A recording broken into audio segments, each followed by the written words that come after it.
तलावात असलेले पाणी अडवून ठेवण्यासाठी तलावाच्या भोवती बांध घालावा. उतारावर किंवा नाल्यावर मुख्य बांध बांधताना काळजी घ्यावी लागते. बांधाची उंची पाण्याच्या इष्टतम पातळीपेक्षा किमान 1 मीटर जास्त ठेवावी. आता 1 मीटर जास्त ठेवायची म्हणजे जर समजा पावसाच्या सीझन मध्ये जर पाणी जर जास्त पडलं तर ते पाणी तलावातून बाहेर गेलं नाही पाहिजे. अन्यथा काय होईल की तुम्ही सोडलेले मासे किंवा बीज ते त्या पाण्याबरोबर वाहून जाऊ शकते. आता बांधकाम सुरू करण्यापूर्वी त्या भागातील झाडे झुडपे वनस्पती समूळ नष्ट करावीत. का तर आपल्याला नंतर हार्वेस्टिंग करायचंय. हे झाडे झुडपे जर तिथं असतील तर अनवॉन्टेड फिशेस जे बाहेरचे संहारक मासे जर असतील तर ते मासे त्याच्यामध्ये लपून राहतात. ते नंतर त्याच्यामध्ये बीज देतात आणि ते मासे जर वाढले तर आपण जे मासे त्याच्यात कल्चर करणार आहोत त्या माशांची संख्या नंतर कमी होते. आता मातीचा वरचा थर झाडांच्या मुळासकट उपटून टाकावा. त्याचा उपयोग बांधकामात करू नये. आता का याचा उपयोग बांधकामात करायचा नाही तर त्या वरच्या मातीमध्ये सेंद्रिय पदार्थ जास्त असल्यामुळे ते जर आपण बांधात वापरले, बांध भरताना आपण त्याच्यात जर वापरले तर त्याचं नंतर विघटन होतं, डिकम्पोजिशन होतं आणि त्याच्यानंतर तो बांध धसू लागतो.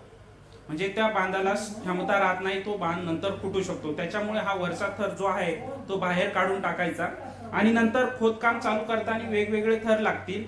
ते वेगवेगळे थर बांधाला लावून आणि नंतर रोलर फिरवून घ्यायचा, जेणेकरून तुमचा बांध जो आहे हा कॉम्पॅक्ट झाला पाहिजे आणि त्याच्यातून पर्क्युलेशन कमीत कमी झालं पाहिजे.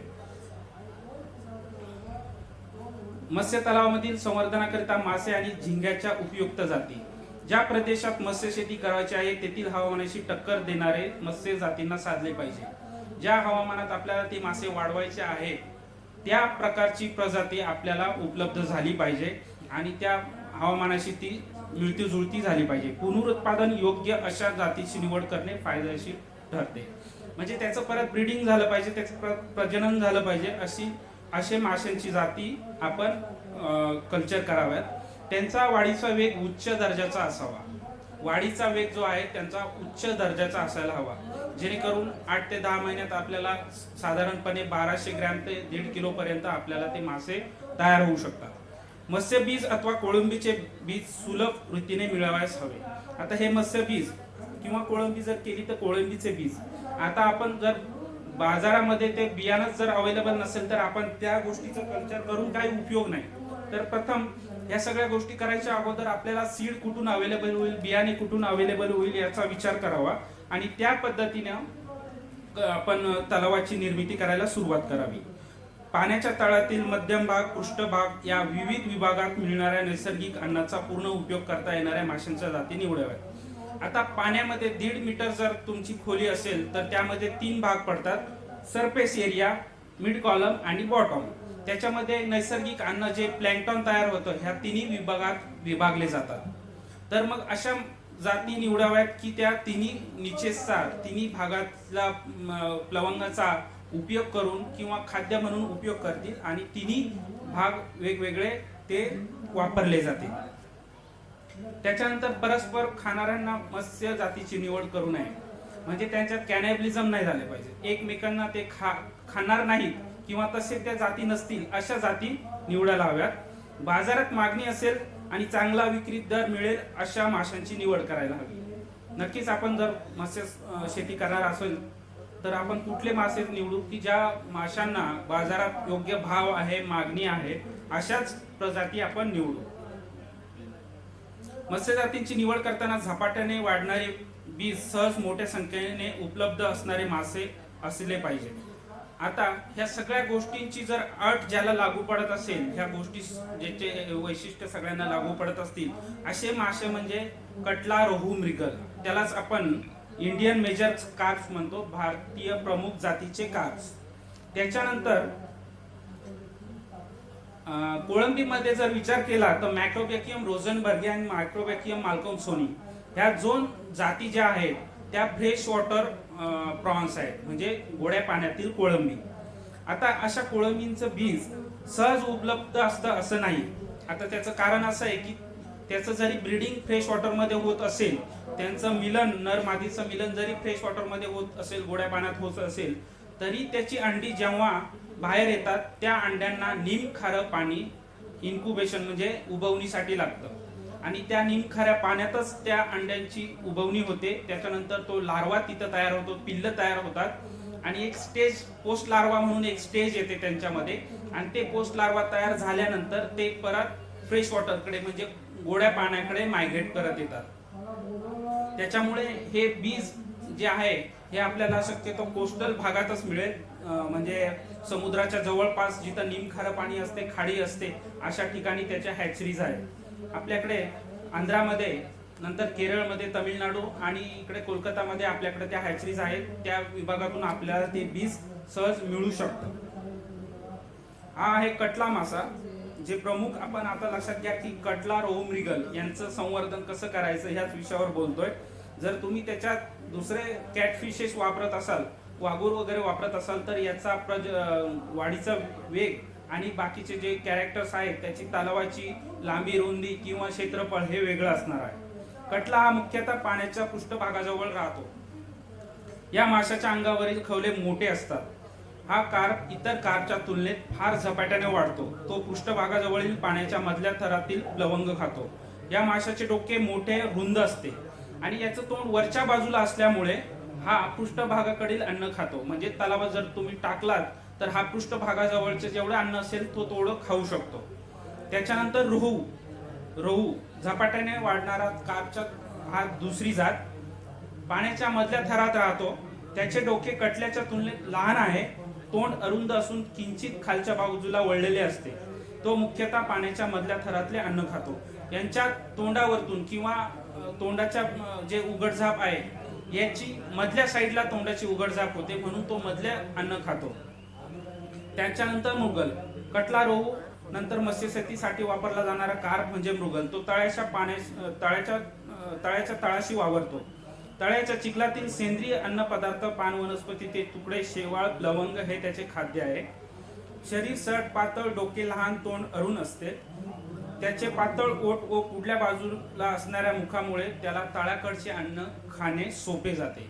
त्याच्यामुळे हे 3 मासे जे आहेत, जर तलावात तुम्ही याची एकत्रित वाढ केली तर हा तिन्ही थरातील अन्न हे मासे खाऊ शकतात. आणि हे मासे जे आहेत हे हर्बिवोरस आहेत. म्हणजे हे मासे फक्त पान वनस्पती किंवा प्राणीजन्य वनस्पतीपासून किंवा पदार्थांपासून मिळालेले जे खाद्य आहे तेच हे खातात. त्याच्यामुळे ते एकमेकांना खात नाहीत, जागेसाठी एकमेकांशी स्पर्धा करत नाहीत आणि अन्नासाठी पण एकमेकांशी स्पर्धा करीत नसल्यामुळे हे एकत्रित जर वाढवले तर चांगला फायदा होतो. सामान्यपणे कटला पृष्ठभागाजवळ, रोहू मधल्या थरात, मृगल तळाजवळ राहतो.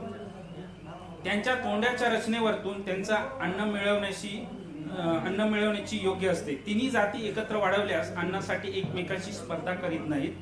तिन्ही जातीतील मासे वनस्पतीचे तुकडे, वनस्पती किंवा प्राणी, प्लवंग अथवा तळाच्या चिखलातील सेंद्रिय कण मिळवतात. त्याच्यामुळे ते एकमेकांना खात नाहीत आणि एकत्र वाढवता येतात. आता तलावाची पूर्वतयारी व बीज साठवणूक. आता आपण तलाव कसा असावा आता इथपर्यंत पोहोचलो. त्याच्यानंतर आपण तलावाची पूर्वतयारी कशी करायची व बीज साठवणूक कशी करायची. आता तुम्ही शेती करतात, प्रथम तुम्हाला शेतीची मशागत करावी लागते, वेगवेगळे खतं त्याच्यात वापरावं लागतात. त्याचप्रमाणे इथे पण काही प्रोसेस असते आणि त्या गोष्टी आपण पूर्ण केल्यानंतर प्राणी प्लवंग, वनस्पती प्लवंग त्यामध्ये वाढतात, ज्याच्यावर हे मासे जगतात. बांधकाम पूर्ण झाल्यावर परिसराच्या पूर्वतयारीत तळे उन्हाळ्यात पूर्णपणे कोरडे करून ते पूर्णपणे सुकविणे. आता तळे कोरडे का करायचे? जर समजा तुमचं तळं जुनं जर असेल तर त्याच्यात फिश कल्चर केल्यानंतर काही लगदा उरतो, काही पदार्थ त्याच्यात साठून राहतात. असे पदार्थ वेगवेगळे गॅसेस, विषारी गॅसेस तयार करतात, विषारी वायू तयार करतात. उदाहरणार्थ हायड्रोजन सल्फेट, त्याच्यानंतर अमोनिया, हे असे गॅसेस खाली जर तयार झाले. गव्हर्नमेंटची योजना अगोदर सांगा. हे बघा, गव्हर्नमेंटची योजना. आता तुम्हाला मी सांगतो, माझं बॅकग्राऊंड सांगतो. मी सहाय्यक प्राध्यापक मत्स्य विज्ञान महाविद्यालय, ठीक आहे. तर आमच्याकडे तुम्ही आलात तर आम्ही तुम्हाला तांत्रिक मार्गदर्शन करू शकतो. तांत्रिक मार्गदर्शन, टेक्निकल नॉलेज. तुम्हाला तलाव कसा बनवायचा आहे, तलावात कुठले मासे हवेत, तलावात पाणी कशा प्रतीचं असावं, खाद्य कुठल्या प्रतीचं असावं, याचं नॉलेज आम्ही तुम्हाला देऊ शकतो. आता यांनी विचारल्याप्रमाणे आता गव्हर्नमेंटची योजनाच्या बाबतीत किंवा सबसिडीज बाबतीत तुम्हाला जर माहिती करून घ्यायची असेल तर state fisheries department 0 miles state fisheries department 0 माइल्सशी तुम्हाला संपर्क करावा लागेल, कारण त्या योजना जशा गव्हर्नमेंटच्या नॉर्म्स नुसार सारख्या बदलत असतात. तर त्याच्याबद्दलची सबसिडी काय आहे किंवा त्याच्यात अनुदान काय आहे याची माहिती तुम्हाला नक्कीच तिथे मिळू शकेल. तांत्रिक मार्गदर्शन जर काही पाहिजे असेल, त्यांनी तलावाला जर 60% सबसिडी देतील, 50% सबसिडी देतील, ते ठीक आहे, पण ते कसे तलाव असावे, त्याची काय लांबी रुंदी असावी याचं मार्गदर्शन पाहिजे जर असेल तर मत्स्य विज्ञान महाविद्यालयात कधी येऊन संपर्क साधा. तळ्यात चुना मिसळणे, आता ही दुसरी गोष्ट आहे. तळ्यामध्ये चुना मिसळणे का, तर चुन्यामुळे तळ्याच्या तळाशी साठवलेले विषारी वायू नाहीसे होतात. मत्स्यबीजाला रोग होण्याची शक्यता त्यामुळे कमी होते. त्यानंतर पाण्यात असणारे अतिरिक्त जैविक घटक चुन्यामुळे मोकळे होतात, बाहेर पडतात आणि जीवाणू वनस्पती प्लवंगाच्या वाढीला मदत होते. प्लवंग वाढलं पाहिजे तुमच्या तलावामध्ये. प्लवंग जर वाढलं, वनस्पती प्लवंग वाढलं तर प्राणी प्लवंग तयार होतील आणि या प्लवंगावरतीच हे मासे जगतात.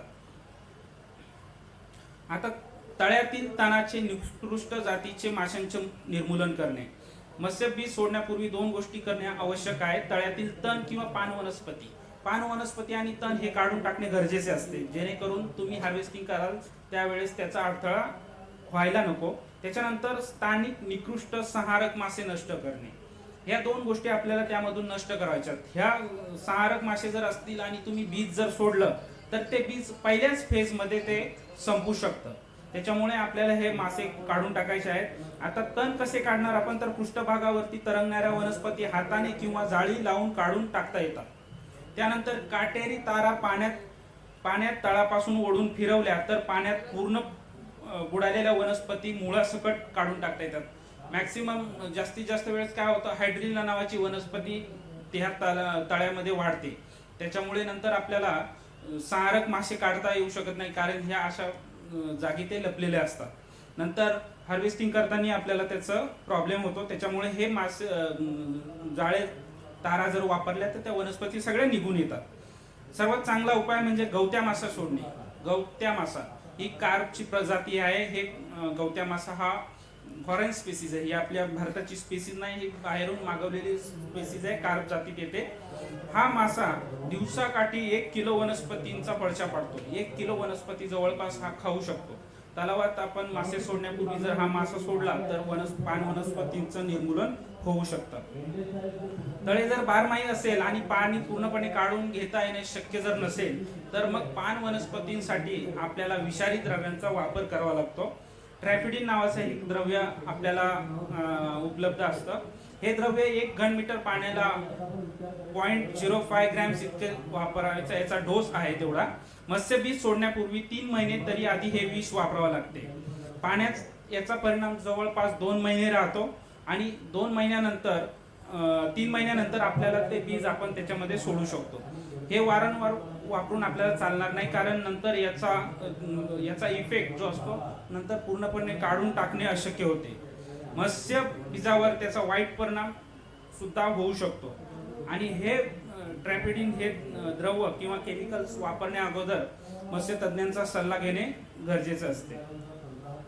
स्थानिक संहारक माशांच्या जातींचे निर्मूलन करणे. तळ्यात पाण्याबरोबर स्थानिक मासे येऊ शकतात. हे मासे म्हणजे कुठले, मरळ, शिवडा, जिताड्या इत्यादी जातींचे हे मासे असू शकतात. त्या माशांची प्रजनन क्षमता मोठी असते. हे जर मासे ऑलरेडी तुमच्या जर तलावात जर असतील तर काही दिवसांनी असं दिसेल की बीज आपण जे सोडलंय ते कमी प्रमाणात आपल्याला सापडेल. म्हणजे हे संहारक मासे त्या माशांना बीजांना खाऊ शकतात आणि नंतर ते जे मासे आहेत मरळ वगैरे हे मासे यांचे प्रजनन क्षमता जास्त असल्यामुळे काही दिवसांनी तुम्हाला तेच मासे जास्त दिसतील. म्हणून हे संहारक मासे आपल्याला काढून टाकायचे आहेत. आता याच्यासाठी डेरिस रूट पावडर ही एक पावडर आपल्याला मार्केटमध्ये अवेलेबल आहे. ह्या बुकटीचा डोस जो आहे 10 ते 20 किलोग्रॅम पर हेक्टर. आता हे सगळं जे कॅल्क्युलेशन्स केलेले आहेत एका हेक्टर साठी आपण सगळं बोलतोय. ही मिसळली तर सर्व प्रकारचे संहारक मासे मारले जातात. त्याच्या विषाचा परिणाम 1 आठवडाभर राहतो. मत्स्यबीज सोडण्यापूर्वी 1 महिना आधी ही विषारी बुकटी पाण्यात मिसळावी, म्हणजे मत्स्यबीजाला त्याचा उपद्रव होणार नाही. म्हणजे मत्स्यबीज टाकण्या अगोदरच 1 महिना हा जो प्रयोग आहे हा करून घ्यायचा आहे, कारण त्याच्यात जर आपण मासे सोडले तर ते माशांना पण हानिकारक होऊ शकतं. त्याचा जो इफेक्ट आहे साधारण 1 महिनाभर त्याची इफेक्ट असतो. तर त्याच्यानंतर आपल्याला मत्स्यबीज त्याच्या पाण्यामध्ये सोडायचं आहे. त्याच्यानंतर दुसरं जो केमिकल आहे किंवा दुसरा पदार्थ जो आहे मोहाच्या पेंडीचा उपयोग. पाण्यात 100 ते 200 किलोग्रॅम पर हेक्टर पेंड जर मिसळली तर मासे मरतात. मत्स्यबीज सोडण्यापूर्वी 2 ते 3 आठवड्यापूर्वी ही पेंड पाण्यात घालावी. नंतर हीच पेंड पाण्यात खत म्हणून उपयोगी पडते आणि त्यामुळे उत्पादकता वाढते. आता पेंड घातल्यानंतर काही मासे जे मरतील, स्थानिक मासे जे मरतील, तर ते मासे आपण खाऊ शकतो, कारण ही पेंड जी असते ही मानवी देहास म्हणजे हानिकारक नसते. तर तसल्या प्रकारचे मासे आपण जर मारले पहिले स्थानिक मासे, तर ते आपण खाऊ शकतो. त्याच्यानंतर गुळाचा उपयोग. ऊसाचा रस आटवून तयार केलेला गुळ माशांना विषारी असतो. पाण्यात 300 ते 500 किलोग्रॅम हेक्टर गुळ वापरला तरी तो विषारी ठरतो. हा परिणाम गुळ विरघळताना निर्माण होणाऱ्या सॅपोनिनचा असतो. सॅपोनिन त्याच्यातलं एक घटक आहे जो विषारी घटक आहे, त्याच्यामुळे हा परिणाम दिसून येतो. आता मत्स्य तळ्यात आपल्याला जर पान वनस्पतींचे निर्मूलन, निकृष्ट किंवा सहारक मासे नष्ट केले आहेत, तर पुढील पायरी त्याच्या जी आहे ती बीज सोडण्याची, बिजाई करण्याची. पाणी सोडताना पाईपच्या तोंडावर बारीक जाळी जर बसवली तर आपण जिथून ते पाणी घेतोय त्याच्यामध्ये कदाचित दुसरे मासे त्याच्यात बीज असू शकतात, तर ते फिल्टर करून किंवा दुसरे जे पदार्थ असतील तर ते फिल्टर करून ते पाणी आपल्याला तलावात घ्यायचंय. त्याच्यानंतर जे आहे पाण्याचा झोत तळ्यात पडताना जिथे पाणी पडत असेल तिथे दगडी घडी फरशा लावाव्या, जेणेकरून तुमच्या तलावाची जी सपाटी आहे ती ऱ्हास होणार नाही आणि ते पाणी तिथे पडून तलावाची पातळी जी आहे किंवा सपाटी जी आहे ती राखता येईल आपल्याला.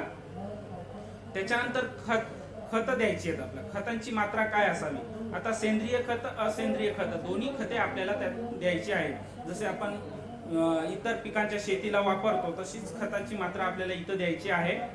खत कोणत्या प्रकारचे आणि किती घालावे हे निरनिराळ्या विभागातील जमिनीच्या पोतावर अवलंबून असते. आता तुमच्या खताची मात्रा किती असावी, तुमची जमिनीची उत्पादकता किती आहे यावर हे सगळे अवलंबून आहे. तळ्यात वापरासाठी खताच्या निरनिराळ्या मात्रा सुचवलेल्या आहेत. यामध्ये 2 ते 3 खते एकाच वेळी तळ्यात वापरायची असतात. प्राथमिक सेंद्रिय खताची मात्रा, उदाहरणार्थ प्रति हेक्टरी 300 किलो शेणखत द्यायचं. त्याच्यानंतर पाठोपाठ प्रत्येक महिन्यात 500 किलो शेण आपल्याला द्यायचं आहे. म्हणजे हे 10 महिने आपल्याला प्रत्येक महिन्यात 500 किलो शेण देणं आहे. प्राथमिक सेंद्रिय खताची मात्रा 3000 किलो आहे. 3000 किलो जर तुम्ही पहिलं शेण टाकलं तर त्याच्यामध्ये वनस्पती प्लवंग आणि प्राणी प्लवंग तयार होतात. आणि असेंद्रिय खत पण आपल्याला टाकायचं आहे. 50 किलो प्रति महिना हे आपल्याला प्रति महिना पर हेक्टर असं ते खत टाकायचं आहे. या दोन्ही खतांमुळे त्या पाण्यामध्ये प्लवंग निर्मिती होते. प्लवंग निर्मिती म्हणजे वनस्पती आणि प्राणी प्लवंग. ज्या प्लवंगावरती माशांच्या म्हणजे छोटी जात किंवा मोठी जात, मोठी साईज जरी असेल तर ते प्लवंग ते खातात आणि त्याच्यावर ते जगतात. कोणतेही खत देताना प्रथम पाण्यात भिजत ठेवायचं, ते पूर्ण कालवून घ्यायचं, ते पूर्ण मिक्स त्याच्यामध्ये झालं पाहिजे, ते डिझॉल्व्ह झालं पाहिजे आणि नंतर ते पाण्याच्या पृष्ठभागावर आपल्याला शिंपडायचं आहे. त्यामुळे हळूहळू पाण्याच्या पूर्ण स्तंभात मिसळते, हळूहळू ते पाण्याच्या पूर्ण भागामध्ये मिसळते आणि त्याचा परिणाम आपल्याला लगेच दिसून येतो. मत्स्यबीज सोडणे आणि मत्स्यबीजांची साठवणूक करणे. तळ्यात पूर्ण किंवा भरपूर प्लवंग आहेत याची खात्री करूनच आपल्याला मत्स्यबीज सोडायचे आहे.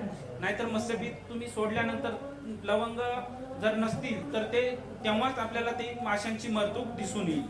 कटला, रोहू, मृगल आणि एक अजून की मत्स्यबीजाला तळ्याच्या पाण्याची हळूहळू सवय करून घेणे आणि मगच ते तळ्यात सोडावे. समजा तुम्ही मत्स्यबीज जर आणले तर तुम्ही डायरेक्ट तळ्यात टाकू शकत नाही.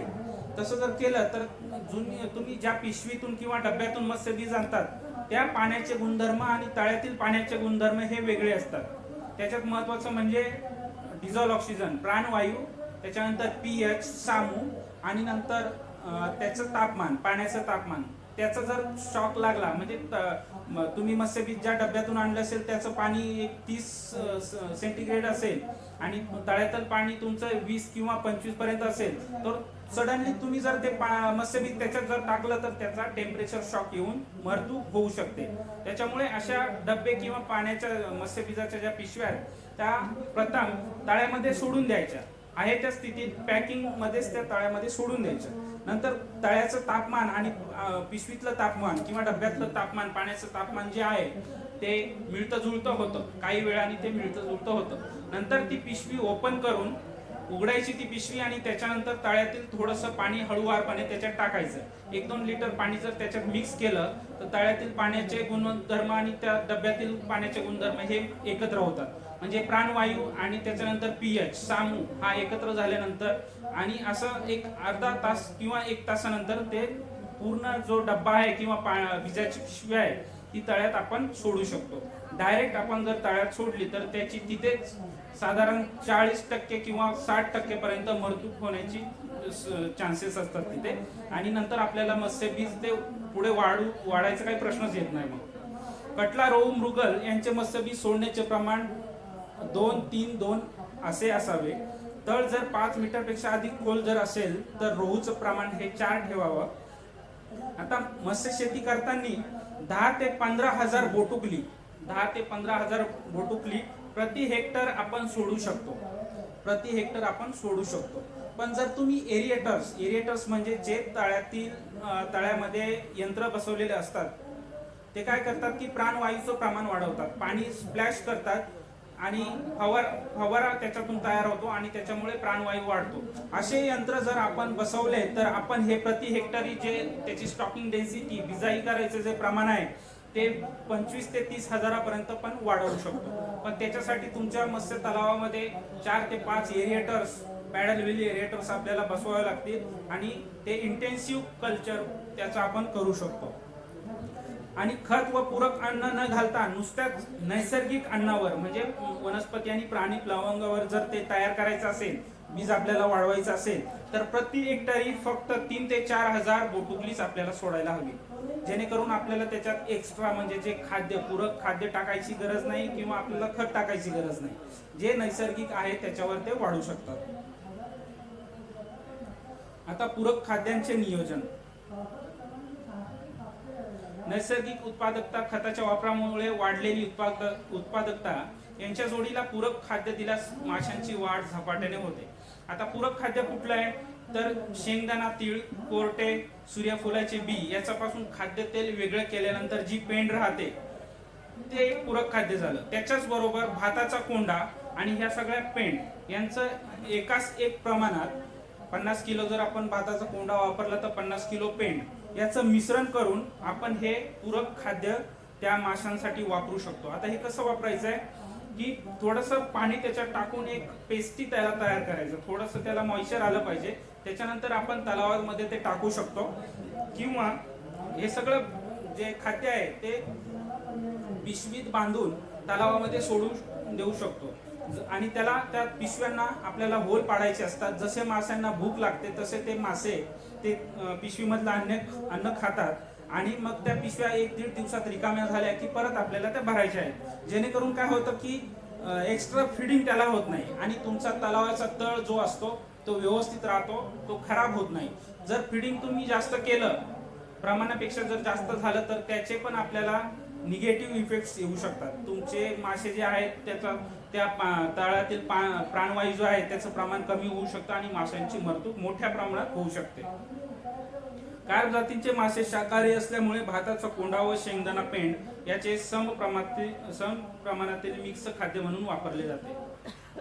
आता बघा माशांचे वजन आणि ग्रॅम मध्ये पहिल्या कॉलम मध्ये दिसतंय आपल्याला आणि त्याच्यानंतर प्रतिदिन खाद्य किलो शेवटच्या कॉलम मध्ये आणि खाद्याचे माशाच्या वजनाचे तुलनेत प्रमाण म्हणजे आपल्याला 5% पासून तर 1.5 ते 1% पर्यंत असं कमी प्रमाणात त्याचं जे फीड आहे, खाद्य आहे ते कमी करावं लागतं.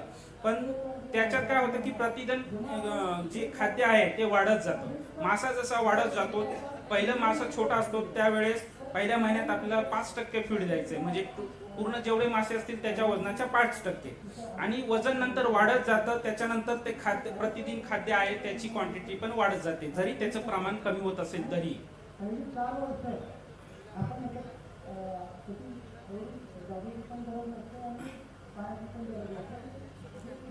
त्याच्यानंतर मत्स्य रोग निदान आणि उपाय. आता प्रत्येक कल्चर करताना तुम्ही ॲग्रिकल्चर जरी केलं, ॲक्वाकल्चर जरी केलं, त्याच्यात काही रोग आहेतच. रोगाचं प्रमाण जिकडे तिकडे आहेच, पण त्याच्यावर काही उपाय पण आहेत. त्याचं निदान करून काही उपाय पण करता येतात. पण लक्षात ठेवा, मत्स्य शेती करताना prevention is better than cure. जर आपल्या माशांना जर काही रोग जर झालाच नाही तर खूपच चांगलं. कारण मासा हा पाण्यात राहणारा प्राणी आहे, ॲक्वॅटिक ॲनिमल आहे. त्याच्यामुळे एकदा माशाला जर काही रोग जर झाला तर त्याचे वाढण्याचे प्रमाणच खूप जास्त असते.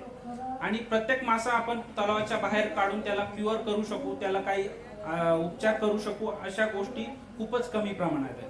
तर आता मत्स्य तलावात पाणी सोडताना आपल्याला जर आपण रिझर्वायर टँक तयार केला, आता तुमचा एक तळ आहे समजा आणि दुसऱ्या एका तळ्यामध्ये तुम्ही रिझर्वायर, त्याला एक रिझर्व ठेवायचा. जे विहिरीतलं पाणी किंवा नदी नाले जे आपल्या तलावाच्या बाजूनी जात असतील त्याचं पाणी त्याच्यामध्ये घ्यायचं. त्याच्यानंतर त्याच्यामध्ये क्लोरीन अप्लाय करायचं. क्लोरीन टाकल्यानंतर ते पाणी आपल्याला जवळपास 24 तास त्याच अवस्थेत जर ठेवलं तर त्याच्या 24 तासानंतर त्या पाण्यातील जो क्लोरीन असतो, क्लोरीन गॅस असतो, हा निघून जातो. म्हणजेच काय की क्लोरीन टाकल्यामुळे त्याच्यातले जे जीवाणू विषाणू जे असतील ते मरतील आणि ते नंतर पाणी तुम्ही डायरेक्ट उपयोगात आणू शकता.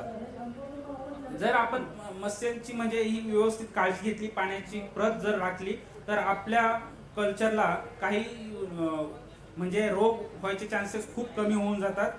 आणि एकदा रोग जर झाला तर तो कंट्रोल करणं खूप अवघड आहे. जे आपण आता समजा आपल्या व्हेटरनरीमध्ये गाई बैल यांना आपण एक बाजूला काढून त्यांना उपचार करू शकतो, पण आपल्याला ॲक्वाकल्चर करताना, मत्स्य शेती करताना ह्या गोष्टी सहज शक्य होतील असं नाही. आता जीवाणू किंवा विषाणूंमुळे होणारे रोग जलोदर, अन्ननलिकेचा रोग आहे. असे मासे जर सापडले तर रोगग्रस्त माशांना तलावाबाहेर काढून नष्ट करावे किंवा पाण्याची प्रत योग्य राखावी.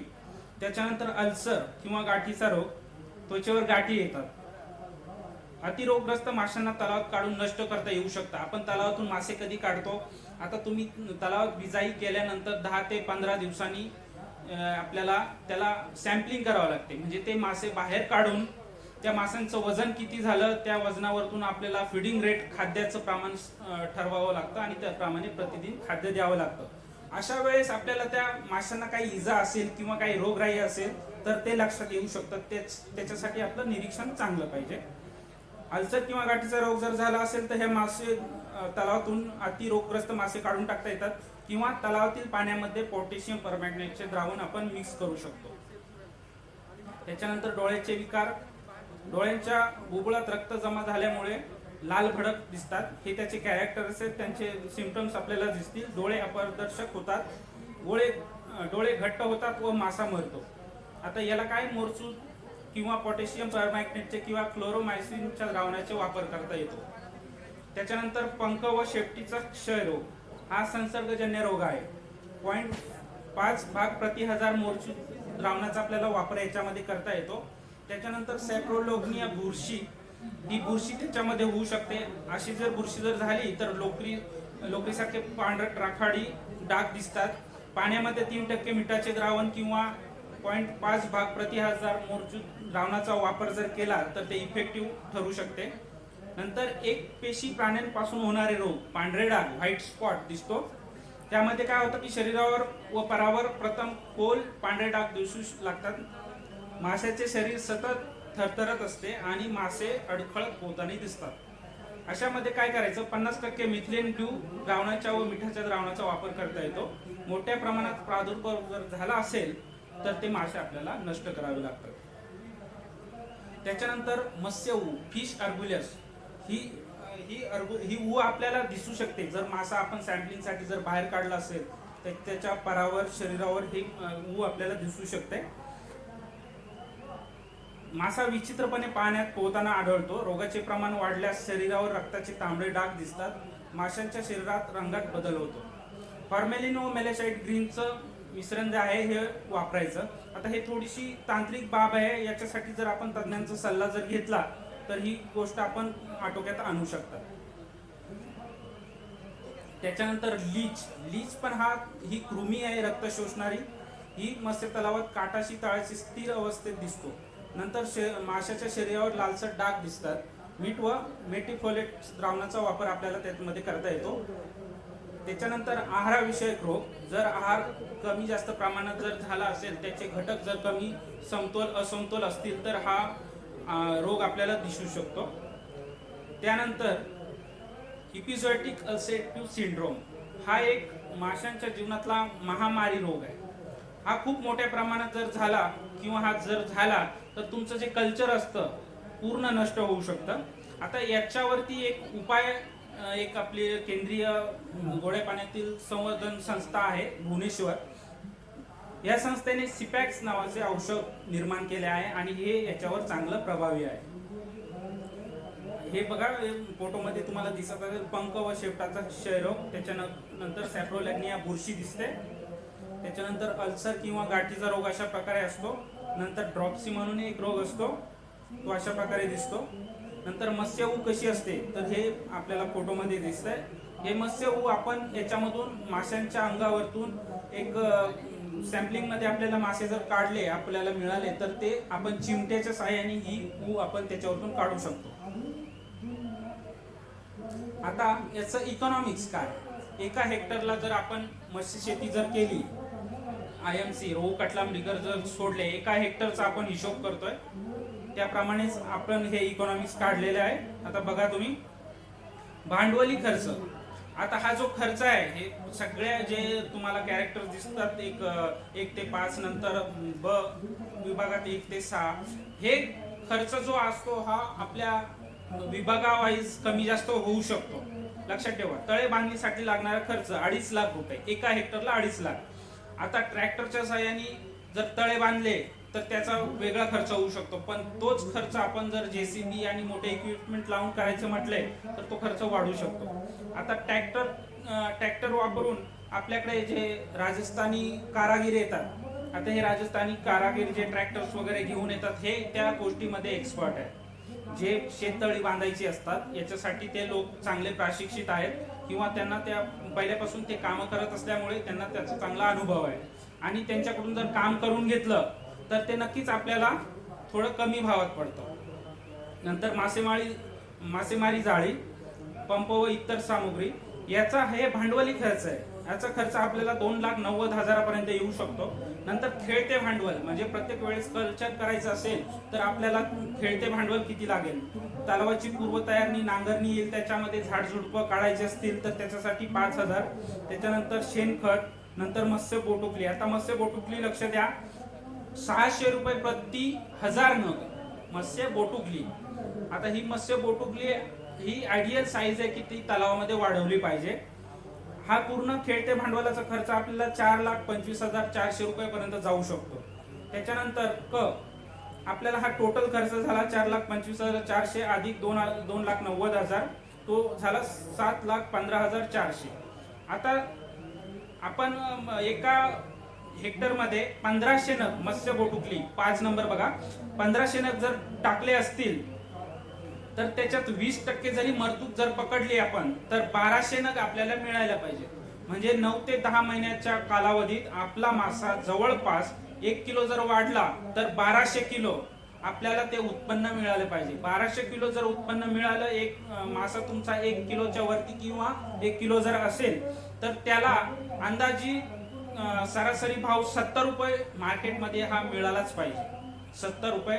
आणि 1 किलोच्या जर खाली असेल, कमी असेल मासा तर साधारण त्याला 50 ते 60 रुपयापर्यंत भाव मिळतो. त्याच्यातून आपल्याला काय करायचंय, नफा तोटा. आता तुमचं जे भांडवली खर्च आहे, नफा तोटा बघा, 1,24,600 ड वजा क 1,24,600 हा आपल्याला पहिल्या वर्षी मिळेल. लक्षात येते, पहिल्या वर्षी आपल्याला एवढं त्याच्यातून नफा मिळू शकतो. नंतर दुसऱ्या वर्षी काय होईल, 1,24,600 एवढं उत्पन्न पहिल्या वर्षी, आणि नंतर दुसऱ्या वर्षी भांडवली खर्च आपल्याला येणार नाही. म्हणजे ऑलरेडी तुम्ही तलाव बांधणी केलेली आहे, मासेमारी जाळी खरेदी केली आहे, पाणी भरण्यासाठी व पाणी काढण्यासाठी पंप व यंत्र सामुग्री घेतली आहे, तर तो खर्च आपल्याला लागणार नाही. म्हणजे दुसऱ्या वर्षापासून तुम्हाला 4,14,600 रुपये उत्पन्न 9 ते 10 महिन्यात मिळू शकतं. आता बघा, मी काय सांगितलं का एका हेक्टरला आपण इथं 15,000 नग टाकले, पण जर एरिएटर्स तुम्ही जर लावले तर तुम्ही एका हेक्टरला जवळपास 25 ते 30,000 नग पाण्यामध्ये सोडू शकता. 25 ते 30,000 नग पाण्यामध्ये जर सोडले आणि त्याची 20% मरतूक पकडून 80% सर्वायवल जर पकडला आणि 1 किलोचा मासा जर असेल तर त्याचं तुम्हाला कॅल्क्युलेशन करा किती त्याच्यात उत्पन्न होऊ शकतं. आणि नक्कीच हे मत्स्य संवर्धन जे आहे हे फायद्याचं आहे. आता फायद्याचं कुणाला आहे लक्ष देऊन ऐका तुम्ही. आमच्याकडे लोक येतात विचारतात मत्स्य संवर्धन करायचं की नाही करायचं किंवा कसं. तुम्ही या व्यवसायावर जर प्रेम केलं, तुम्ही समजून घेतला तर 100% तुम्हाला याच्यातून नफाच आहे. XYZ व्यक्ती मगाशी होती, तुम्ही शासकीय योजना सांगा. कशाला शासकीय योजना सांगा, आपण काय करू शकत नाही का?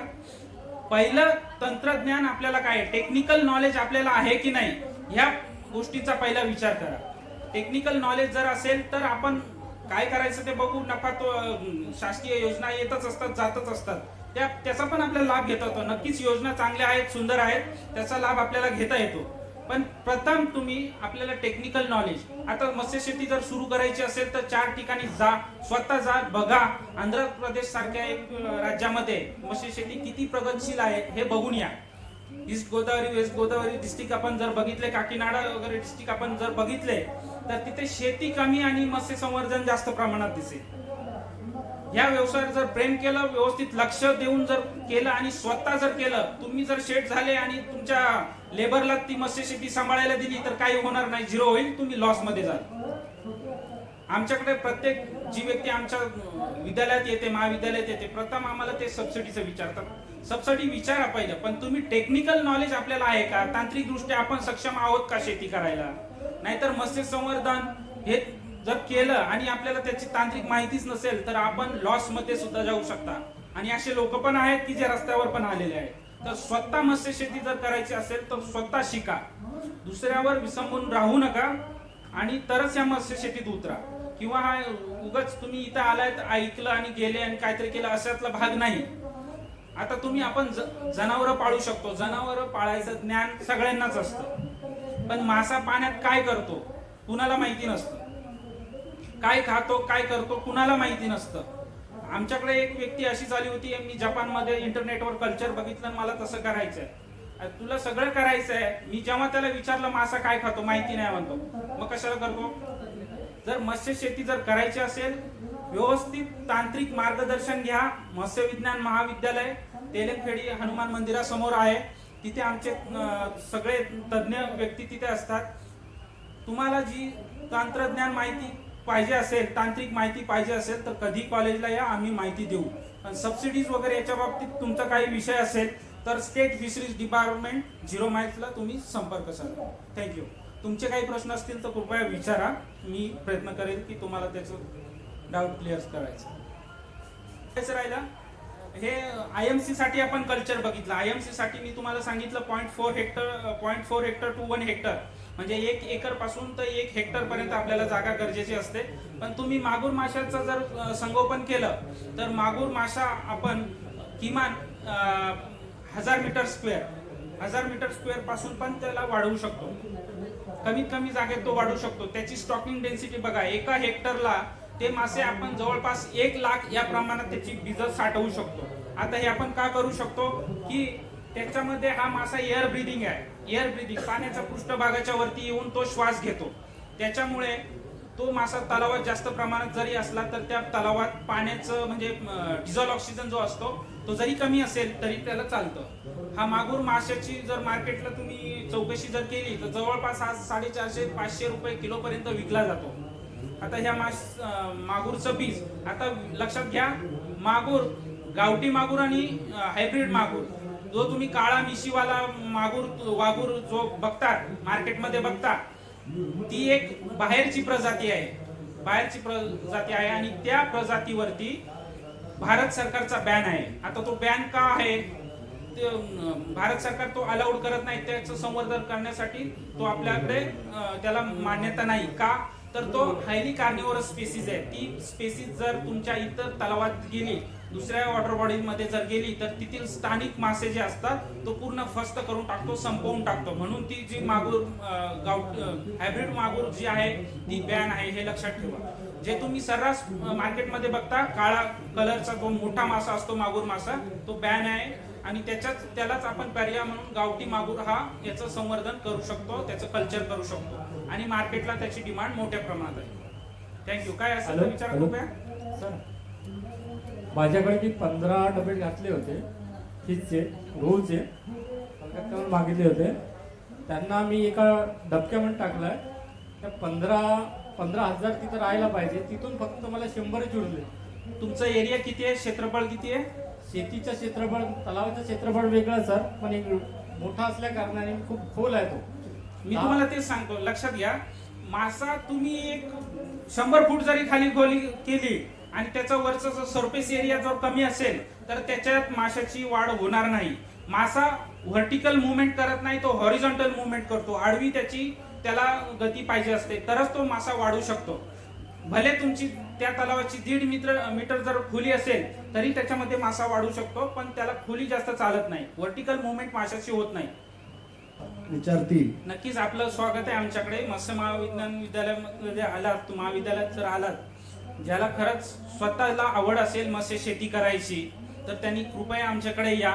आम्ही तुमच्यासाठीच आहोत. मत्स्य महाविद्यालय हे विदर्भातील आणि महाराष्ट्रातील मत्स्य कास्तकारांची काहीतरी विकास व्हावा. आपल्या ज्या वॉटर बॉडीज आहे, आता विदर्भामध्ये आपलं गोंदिया, भंडारा इकडे सगळ्यात जास्त पाण्याचं प्रमाण आहे, पाणी साठे आहेत, गावतळी आहेत, शेततळी आहेत. तर अशा गोष्टीतून आपल्याला मत्स्य उत्पादन जर वाढवता आलं तर आम्हाला आनंदच होईल. तुम्हाला तांत्रिक मार्गदर्शन करण्यासाठी आम्ही कधीही पण तयार आहोत.